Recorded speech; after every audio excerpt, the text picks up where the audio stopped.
the Mac Pro. It's not a bad machine, although choosing Xeon W at this point in time was an unfortunate decision we'll revisit later. Ladies and gentlemen, it's later. So to help you understand which model of Mac Pro you should consider and whether you should consider one at all, we got our hands on the 8, 16, and 28 core Xeon Ws and laboriously tore down and rebuilt our Mac Pro with all of them to find out where the sweet spot is. To make our testing more complete, we also built benches with both a Ryzen 9 3950X and a Threadripper 3970X to see if any Mac Pro is the right choice for a high-end workstation, or if Apple made a big mistake going Intel this time around. Just like you'd be making a mistake by missing this segue to our sponsor, Ridge Wallet. Ridge Wallet is the sleek way to keep wallet bulge down with its compact frame and RFID blocking inner plates. Check out their new patterns and use the offer code Linus to save 10% and get free worldwide shipping at the link below.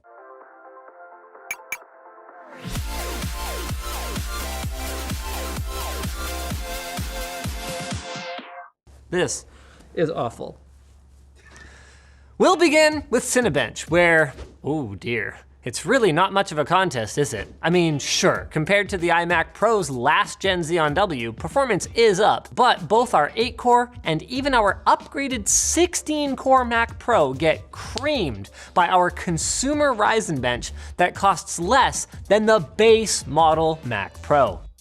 Unsurprisingly then, the Threadripper 3970X for its part embarrasses the entire lineup virtually across the board, and, adding insult to injury, even that bench is less expensive than a base model Mac Pro.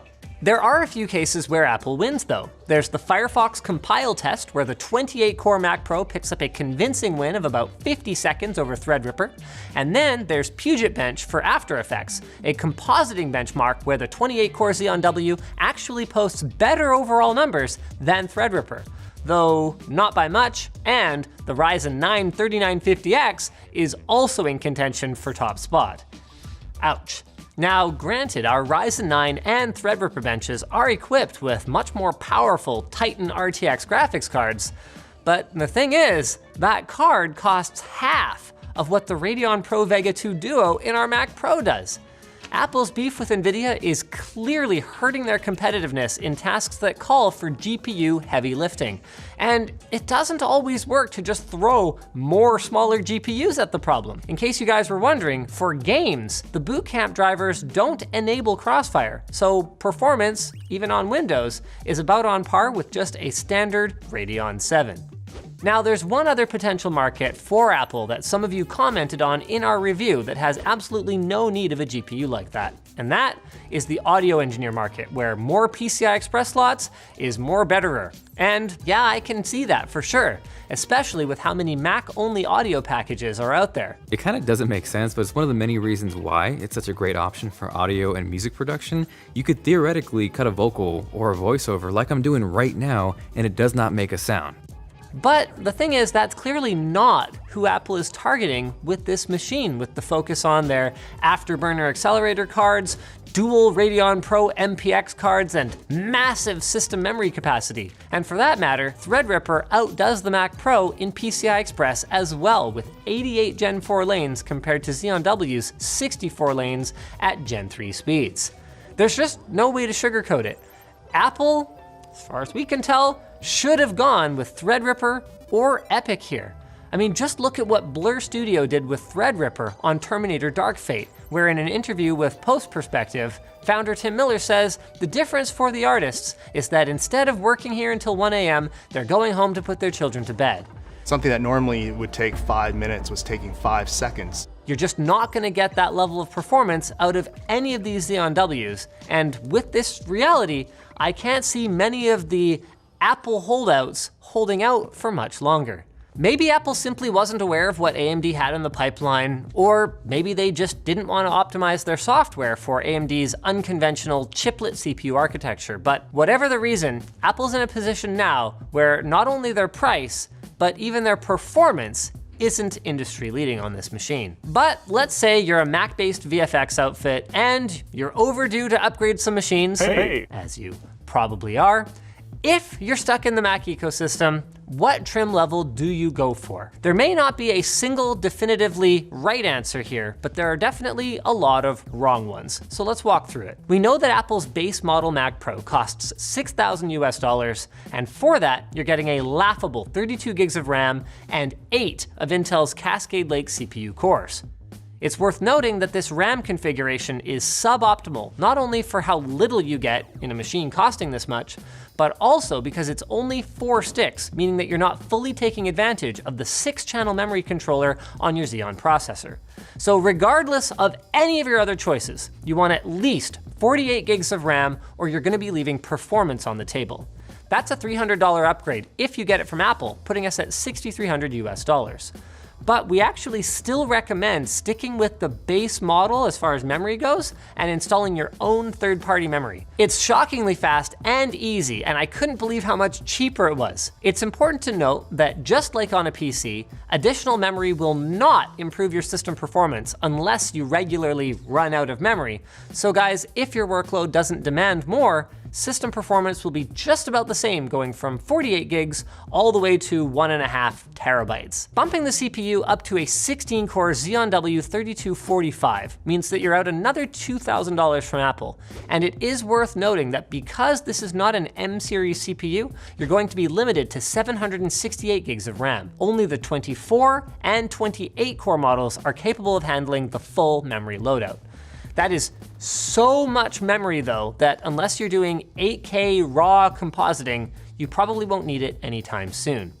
Speaking of the 28 core, that's a $7,000 upgrade from stock. And as some of you rightly pointed out, as an M-series Xeon, these do command that price from Intel, not the $4,000 price. Apple actually are not the ones who marked this one up.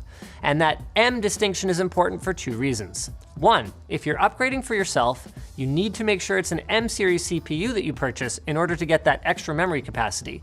And 2, this is cool, if you don't need 1.5 terabytes of RAM, you can actually get away with the standard Xeon W3275 for a lot less.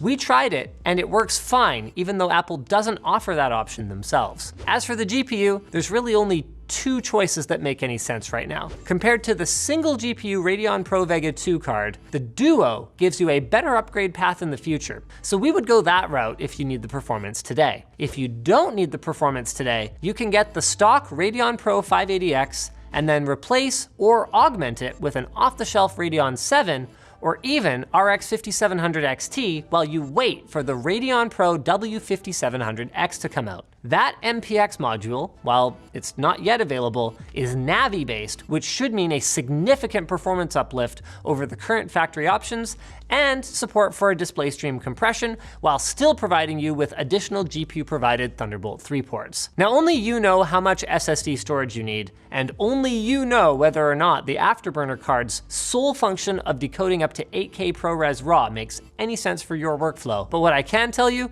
is that you're a sucker if you buy the wheels. Okay, yes, the feet are kind of hard to get off, but you can remove them on your own, which means you can install your own wheels if you really want to, and probably for a lower cost in time and raw cash than the wheels cost at $400. Besides, it's not like the feet are unusable, so we'd recommend saving that money and celebrating all the I/O on this thing with a t-shirt.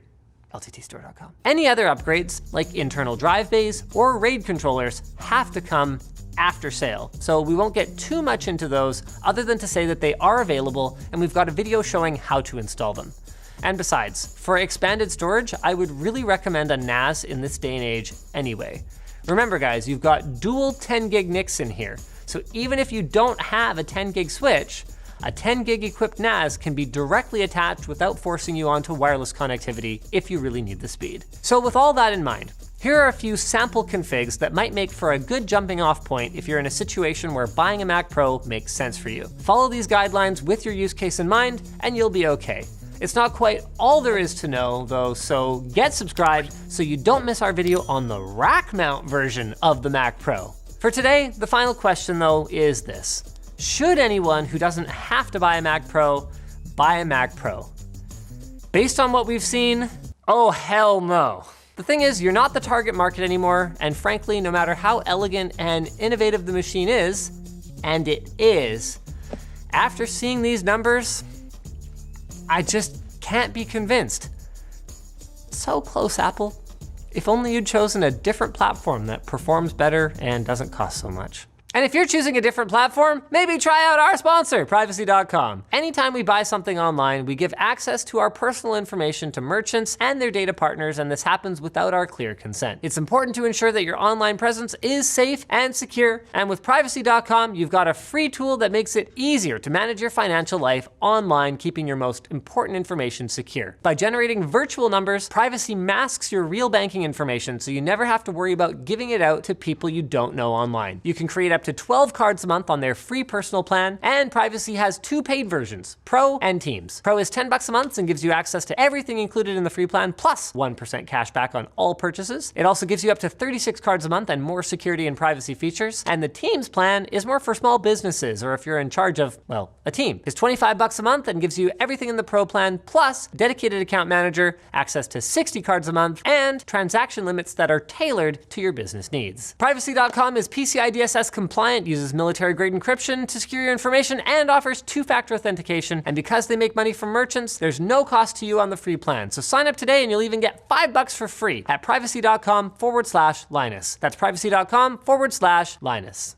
Thanks for watching, guys. If you're looking for another video to watch, maybe go check out our review of the Pro Display XDR, an Apple product that, unlike the Mac Pro, so far doesn't have much in the way of clear competition.